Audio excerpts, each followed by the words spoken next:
Bom dia a todos. Com o objetivo da gente iniciar um treinamento para análise crítica de artigos científicos, o objetivo desse treinamento é que a gente crie algumas lacunas de conhecimento para nós podermos fazer o nosso curso que a gente vai iniciar na próxima semana em relação a metodologia científica, a produção de artigos científicos. Então, eu resolvi fazer um treinamento inicial de como se deve fazer, né, a análise crítica de artigo científico, até para a gente criar realmente uma lacuna aí de conhecimentos, ver o que a gente precisa aprender, e isso eu acho que torna a mente mais ávida ao conhecimento, né?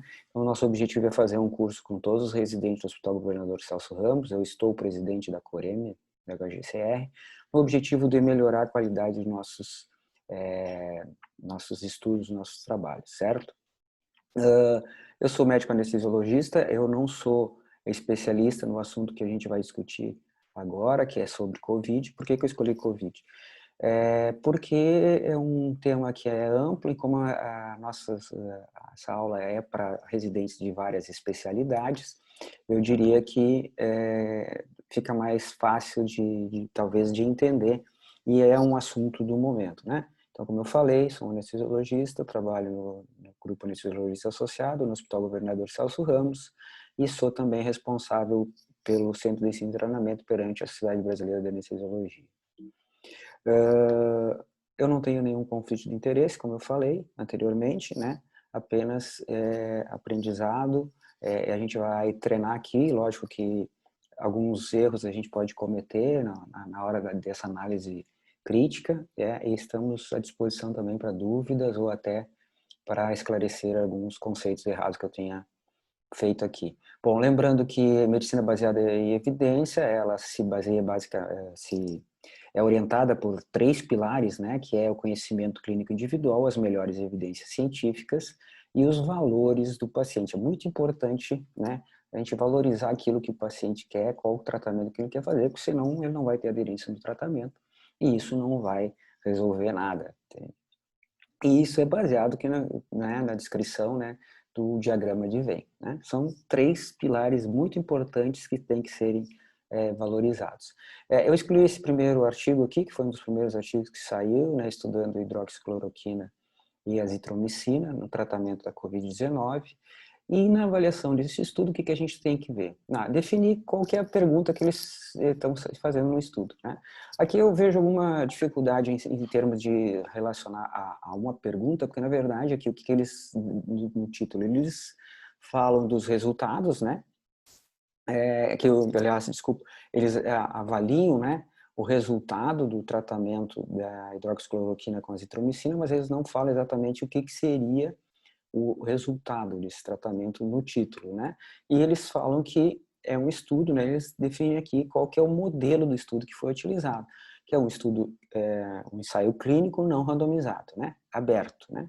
Então, significa o que é que não é encoberto. Então, o modelo de estudo foi adequado para responder a pergunta. Ensaio clínico é o melhor estudo, né, para responder pergunta de tratamento ou de resultado do tratamento ou de profilaxia, por exemplo, aqui no caso, né? Foi um estudo aberto, ou seja, não encoberto e não randomizado. O ideal é que seja um estudo randomizado e seja encoberto, né? Os critérios de inclusão são muito importantes a gente prestar atenção. Por quê? Porque na hora de fazer uma validade externa, você tem que ver se a população que tu quer tratar, ela é condizente com aquela população que foi realmente estudada. Principalmente, né, os critérios de exclusão. Critérios de inclusão foram os pacientes hospitalizados, né, confirmados com Covid através do exame do PCR, né, e com idade a partir de 12 anos de idade. Os critérios de exclusão foram aqueles tradicionais: paciente com alergia ou com alguma contraindicação à cloroquina e hidroxicloroquina, ou que tenha qualquer uma outra indicação ao tratamento, né, incluindo retinopatia, deficiência do G6PD e prolongamento do intervalo QR, né? Então, esses são os critérios de exclusão. A gente tem que prestar muita atenção naqueles pacientes que a gente vai estudar, e também pacientes grávidas, puérperas, né, que estejam amamentando, também não foram incluídas nesse estudo, né. O grupo de tratamento foi num centro em Marseille, na França, e a proposta é sulfato de hidroxicloroquina no tratamento 3 vezes por dia durante 10 dias, né? Esse foi o tratamento que eles fizeram, 200 miligramas. Esse fase preliminar, eles não incluíram crianças, né? E os pacientes que receberam azitromicina, eles recebiam na quantidade de 500 miligramas no dia 1, seguido por 250 miligramas nos próximos 4 dias, certo? Esses pacientes, eles tinham controle de eletrocardiograma diariamente. Tá? Se houvesse algum efeito colateral, ele era descrito depois, no final do estudo. Então, isso aqui, na verdade, o que eles estão dizendo é que é um ensaio preliminar, né? Foi seguido por 14 dias e o grupo controle, os pacientes eram aqueles que se negavam a fazer o tratamento ou que tinham algum critério de exclusão, certo? A classificação, os pacientes foram agrupados conforme a gravidade da doença, desculpa, na gravidade não, se eles apresentavam uma infecção das vias aéreas superiores, vias aéreas inferiores, ou se eles tinham algum sintoma ou algum diagnóstico de pneumonia. O desfecho foi o clearance virológico no 6º dia, ou seja, a negativação do PCR até o 6º dia, e o cálculo amostral foi feito do tamanho amostral, baseado-se numa redução de 50% na carga viral no dia 7, para um poder de 85, um alfa de 0,5, e eles calcularam aqui 48 pacientes, sendo 24 para cada braço, seria suficiente para responder essa pergunta.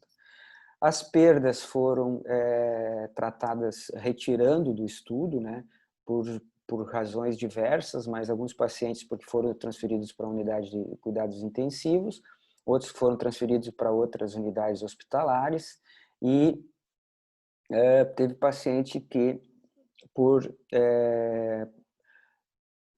problemas de desistir do tratamento, também foi retirado do estudo. Aqui nós vemos uma tabela, né, em que ela compara os pacientes que tomaram hidroxicloroquina com os pacientes que controle, ou seja, que não usaram nada, né? Não houve diferença aqui entre a relação desses pacientes quanto à idade, quanto ao sexo masculino, né?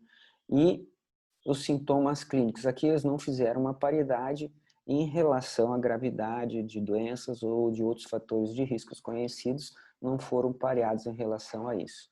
Aqui está como é que os pacientes evoluíram, né?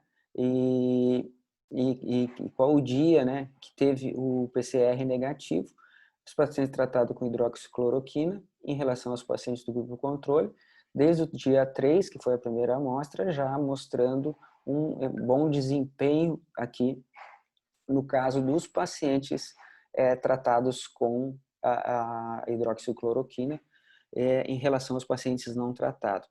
Então, 70% dos pacientes ao final do 6º dia tinha o PCR negativo, enquanto 12,5% do grupo não tratado tinha PCR negativo. Esse desempenho se replicou, né, em todos os pontos, né, no dia 3, no dia 4 e no dia 5, da mesma forma, sempre significativamente maior número de pacientes, maior porcentagem de pacientes tratados tinham PCR negativo.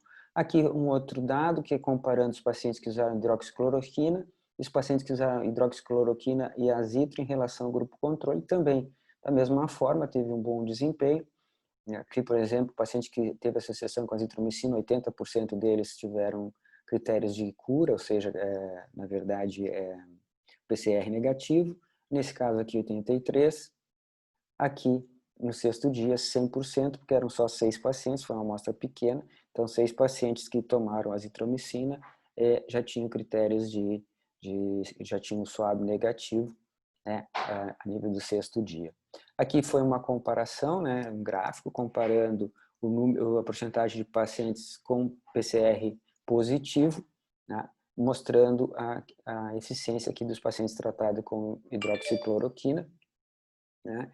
Em relação ao grupo controle, ele teve um desempenho em todo o tempo melhor e foi um desempenho significativo. Da mesma forma, quando comparado os 3 grupos, nós podemos ver que há uma relação aqui do pacientes que tomaram a hidroxicloroquina e azitromicina em relação aos pacientes só com hidroxicloroquina ou que não tomaram nada. Como nós vimos naquela tabela anterior lá, comparando os pacientes que tomaram hidroxicloroquina com os que tomaram hidroxicloroquina mais azitromicina com os que tomaram hidroxicloroquina, essa diferença ela não foi significativa, certo? Bom, quando a gente está avaliando um estudo, a gente tem que ver quais são os problemas desse estudo e quais são os pontos positivos e os pontos negativos. A gente tem que pensar em termos de tratamento estatístico está adequado?